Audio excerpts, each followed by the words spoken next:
Halo, selamat datang kembali di channel YouTube Pengabdi Voli. Apa kabarnya teman-teman semua, para penggemar voli Indonesia, para penggemar timnas Indonesia, dan juga khususnya para fans atau para penggemar Surabaya Samator. Oke, hari ini kita akan membahas tentang persiapan Surabaya Samator untuk menyambut atau untuk menghadapi Proliga 2025 yang menurut PBVSI akan dimulai pada tanggal 3 Januari 2025 mendatang. Saya akan membahas dari beban berat yang akan dihadapi atau dipikul oleh para pemain Surabaya Samator untuk mendapatkan hasil terbaik di Proliga musim baru nanti. Banyak volley-mania atau banyak penggemar voli Indonesia yang menganggap bahwa Surabaya Samator itu memiliki beban yang sangat berat agar mereka bisa untuk berprestasi di Proliga 2025. Karena apa? Surabaya Samator membawa nama besar sebagai sebuah klub voli atau tim voli yang sangat legendaris dan menjadi langganan juara di Proliga. Nah, bedanya adalah musim ini Surabaya Samator itu seolah melakukan regenerasi yang sangat besar. Mereka melakukan perubahan yang sangat signifikan dan itu sudah terbukti dari banyaknya pemain muda yang saat ini membela Surabaya Samator. Kalau kita bicara tentang juara yang akan diraih oleh Surabaya Samator, tentu saja tuntutan atau permintaan dari para penggemar Surabaya Samator adalah mereka ingin melihat Surabaya Samator menjadi juara di Proliga 2025 nanti. Tapi perlu digarisbawahi bahwa tugas itu sangatlah tidak mudah. Karena apa? Tim lain itu juga berbenah, mereka menyusun kekuatan untuk memiliki kedalaman skuad yang sangat baik. Nah, di sisi lain Surabaya Samator sendiri seperti yang tadi saya bilang bahwa mereka memiliki beban yang sangat berat karena saat ini mereka melakukan regenerasi. Dan regenerasi yang dilakukan oleh Surabaya Samator itu menurut saya pribadi memang belum berjalan dengan mulus kalau kita lihat dari hasil yang didapatkan di Livoli Divisi 1 pada 2024 kemarin. Jadi saat itu para pemain Surabaya Samator gagal menjadi juara dan itu merupakan hal yang memang bisa untuk menempa mental dan menambah jam terbang bagi para pemain Surabaya Samator lainnya. Nah, selain itu juga pada tahun lalu Surabaya Samator itu juga terdegradasi dari Livoli Divisi Utama, tapi untung saja pada musim ini mereka berhasil untuk mendapatkan tiket promosi ke Livoli Divisi Utama tahun 2025 nanti.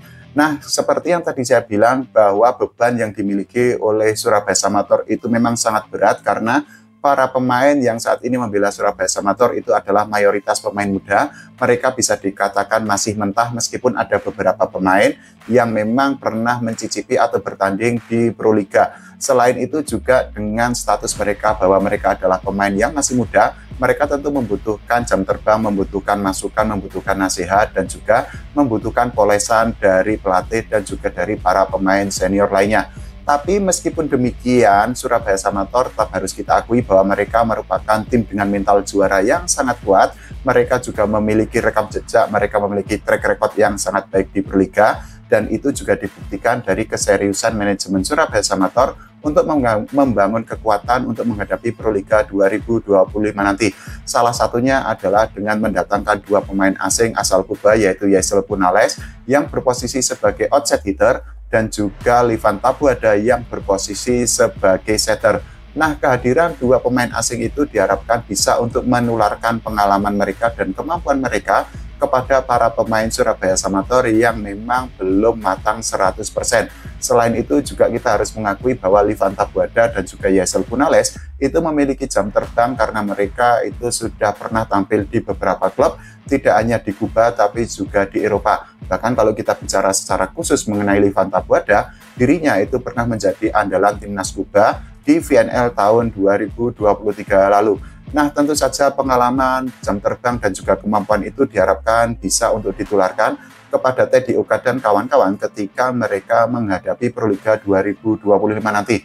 Nah, kita juga akan bicara tentang sejarah yang dimiliki oleh Surabaya Samator ketika mereka memutuskan untuk memakai setter asing.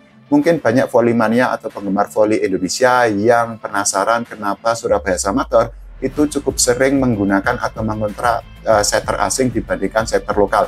Kalau di musim ini kita harus mengakui bahwa setter lokal yang ada di Surabaya Samator itu belum matang dan itu tentu saja sangat berat, sangat membahayakan bagi peluang Surabaya Samator untuk menghadapi Proliga 2025, khususnya untuk mewujudkan target menjadi juara. Meskipun harus diakui bahwa persaingan itu memang hanya melibatkan 5 tim, tapi tentu saja kalau Surabaya Samator itu terpeleset dari satu pertandingan ke pertandingan lainnya, peluang mereka untuk menjadi juara itu tentu saja akan pupus atau akan tertutup.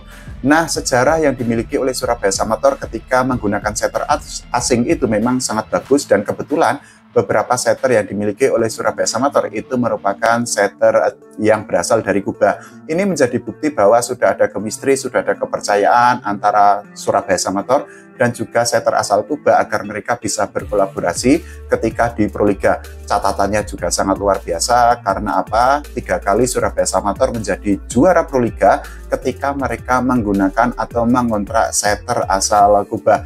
Nah, kita akan bicara pada tahun 2014 silam, ketika saat itu Surabaya Samator itu berhasil menjadi juara setelah mereka menang melawan Jakarta Pertamina. Nah, saat itu setter yang menjadi pengatur serangan Surabaya Samator itu adalah Redel Aguirre yang merupakan pemain timnas Kuba. Saat itu Surabaya Samator masih dilatih oleh Mas Ibar Sahjano, dan saat itu seperti yang kita ketahui bahwa penampilan Surabaya Samator itu memang sangat luar biasa, sangat istimewa, dan mereka memang layak untuk menjadi juara.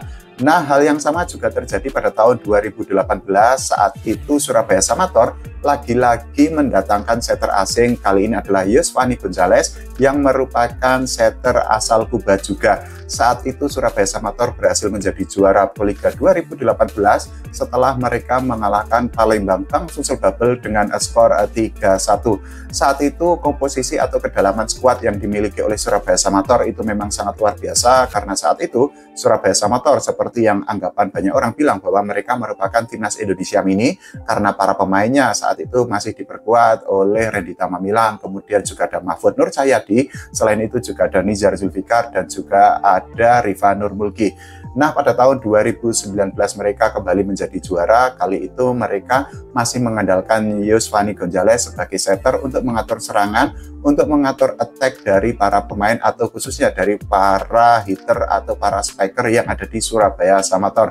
Saat itu Surabaya Samator juga berhasil menjadi juara setelah mereka berhasil mengalahkan atau berhasil menghentikan perlawanan Jakarta BNI 46 dengan skor 3-1 di pertandingan final.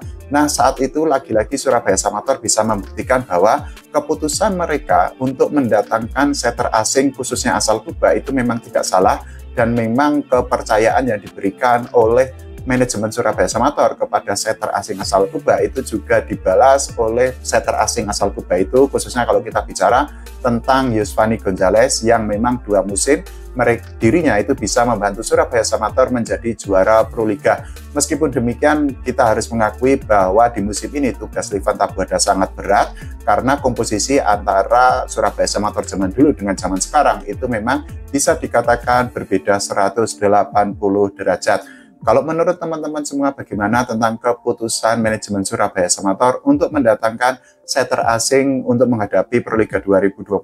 Silahkan tulis di kolom komentar. Kita doakan agar Surabaya Samator mendapatkan hasil terbaik, syukur-syukur bisa menjadi juara Proliga, dan kita tidak lupa berdoa agar timnas Indonesia bisa mendapatkan prestasi tidak hanya di level SEA Games, tapi juga di level Asia dan juga di level dunia. Oke, terima kasih. Sampai jumpa.